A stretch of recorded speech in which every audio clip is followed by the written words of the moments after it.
देखें, हम अपने देश के इतिहास को ये देखें तो वहां पाते हैं अर्थशास्त्र कौटिल्य ने लिखा। किसने लिखा? और अर्थशास्त्र किस बात का अध्ययन करता है? अर्थशास्त्र उस समय में मौर्य पीरियड का जो खासकर राजनीतिक घटनाएं, राजा को कैसे काम करना चाहिए, राजा को जो सप्तांग सिद्धांत उसने उसका वर्णन किया है अपने अर्थशास्त्र में। किस बात का वर्णन किया है? सप्तांग सिद्धांत का वर्णन किया है, जहां उसने राज्य के 7 अंग बताए। हमारे इस समय कितने तत्व हैं राज्य के? 4 हैं। 5वां मान लीजिए एक मान्यता संबंधी है, but that is not accepted by all, सभी के द्वारा उसको स्वीकार नहीं किया जाता है। तो इस तरह से हम आप देखते हैं कि दोनों में समानता क्या है राजनीतिक विज्ञान और अर्थशास्त्र में, कि अर्थशास्त्र और राजनीतिक विज्ञान प्रारंभ में एक दूसरे से इंटरकनेक्टेड थे, बहुत ही अंतर संबंधित थे एक दूसरे से। इसीलिए कौटिल्य ने उस समय राजनीतिक विज्ञान की पुस्तक का नाम जो है अर्थशास्त्र रखा, है ना, जिसमें राजा की दिनचर्या से लेकर के राज्य के तथ्यों का उसने वर्णन किया, है ना, और साथ ही साथ एक राजा को अच्छा प्रशासन कैसे करना चाहिए, राजा को प्रजा का पुत्रवत पालन करना चाहिए। तो ये सारी बातें अर्थशास्त्र में वर्णित कौटिल्य, है ना। इसके अलावा देखें, अगर हम आधुनिक काल में देखें, जेएस मिल ने एक पुस्तक लिखी प्रिंसिपल ऑफ पॉलिटिकल इकोनॉमी। क्या लिखी उसने? Principle of political economy. और इस पुस्तक में उसने जो है बाकायदे प्रिंसिपल्स ऑफ पॉलिटिकल इकोनॉमी, और उसमें उसने बाकायदे विस्तार से जो है राज और इकोनॉमी का जो संबंध है अर्थव्यवस्था का, उसने बहुत विस्तार से इसमें वर्णन किया है। वही साथ ही साथ आप देखें कि कार्ल मार्क्स की जब हम बात करते हैं और समाजवाद की बात करते हैं, तो समाजवाद के द्वारा बाकायदे राज्य और अर्थशास्त्र, राजनीतिक विज्ञान और अर्थशास्त्र, इसका संबंध उद्घाटित होता है। समाजवाद क्या कहता है?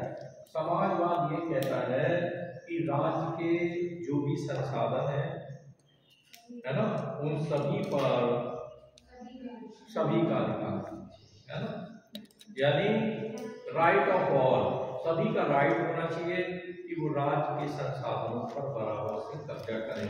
और इवन आप देखें, कार्ल मार्क्स ने समाजवाद को वैज्ञानिक रूप दिया, उसने भी बराबर वकालत की कि राज्य के जो भी संसाधन है वो सभी का उन पर, खासकर आम जनों का, मजदूरों का, किसानों का बराबर से अधिकार होना चाहिए। इसके अलावा आप देखें, कार्ल मार्क्स के बाद आप देखें कि जो अन्य चिंतक थे, इसके बाद आप देखें समाजवाद, फिर व्यक्तिवाद आया। कौन सा? व्यक्तिवाद हालांकि ये पहले, ये चिंतन पहले आया। समाजवाद जो है ये चिंतन की लंबा प्रोसेस है, लंबी प्रक्रिया है। तो आप देखिए, व्यक्तिवादी चिंतन क्या कहते थे कि राज्य के संसाधनों पर केवल कुछ व्यक्तियों का, पूंजीपतियों का कब्जा होना चाहिए, है ना। तो इस तरह से आप देखें, जो ये व्यक्तिवादी सिद्धांत है ये राजनीतिक विज्ञान का सिद्धांत है, लेकिन ये आर्थिक चीजों पर डिपेंड कर रहा है। इसी तरह समाजवाद है, वो भी आर्थिक विवेचना कर रहा है। तो इस तरह से आप देखें कि जो अर्थशास्त्र और राजनीतिक विज्ञान का संबंध है वो प्रारंभ से रहा है। राज सुदृढ़ कब रहा?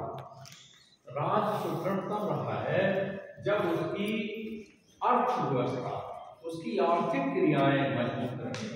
कौटिल्य भी कहता है कि अगर राजा तब कमजोर हो जाएगा अगर उसका खजाना कमजोर है ना। वो कैसे बड़ी सेना रखेगा, वो कैसे हथियार खरीदेगा, तो पता ये लगा कि राजनीति विज्ञान का अर्थशास्त्र से बहुत ही प्रगाढ़ संबंध है ना। राज्य की स्टेबिलिटी के लिए, राज्य की स्थिरता के लिए अर्थ जो है एक प्रधान विषय रहा है, मुख्य विषय रहा है। और आप देखें कि वर्तमान समय में अगर हम अवलोकन करें, और एक चीज ये भी है कि कार्ल मार्क्स को जब हम लोग देखते हैं तो कार्ल मार्क्स क्या कहता है कि राज्य एक वर्गीय संस्था है। ऐसी संस्था बताता है, एक तो वर्गीय बताता है और दूसरा शोषणकारी संस्था है। और विविध कालखंडों के द्वारा, अभी कल के लेक्चर में हम लोगों ने एंजल्स को देखा, परसों के लेक्चर में, कि एंजल्स जो है वो किस प्रकार से देखता है कि समय समय पर आर्थिक गुट बदलते रहे हैं, कभी सामंत के रूप में, कभी पूंजीपति के रूप में, है ना। लेकिन आप देखें राज्य के संसाधनों पर ज्यादातर बुर्जुआ वर्ग का, किसका राज कंट्रोल, जो बुर्जुआ है। बुर्जुआ माने जो ताकतवर, पूंजीपति, धनाढ्य, जो बहुत पैसे वाले लोग हैं, उनका राज्य नामक संस्था पर कब्जा रहा है। और उन्होंने शोषणकारी संस्था बताया कि आम जनों का, सामान्य जनों का, सर्वहारा का बहुत नियोजित ढंग से जो है शोषण किया।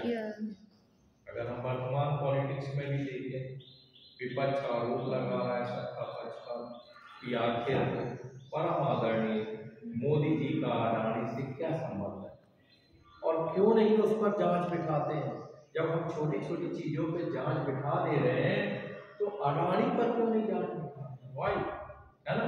तो आप देखें तो यहीं पर वो कहता है, कार्ल मार्क्स कहता है कि बाहर से दिखाई देता है कि भला व्यक्ति शासन कर रहा है, लेकिन उसके जब हम बिहाइंड देखते हैं तो पूंजीपति जो है वो खेल करते हैं, और पूंजीपति बहुत नियोजित ढंग से चेहरे बदले, मोदी जाएंगे, राहुल आएंगे, राहुल जाएंगे, कोई और आएगा, लेकिन आफ्टर ऑल आप देखें जो पूंजीपति है वो राज सत्ता को कंट्रोल, क्या करते हैं, कंट्रोल, है ना।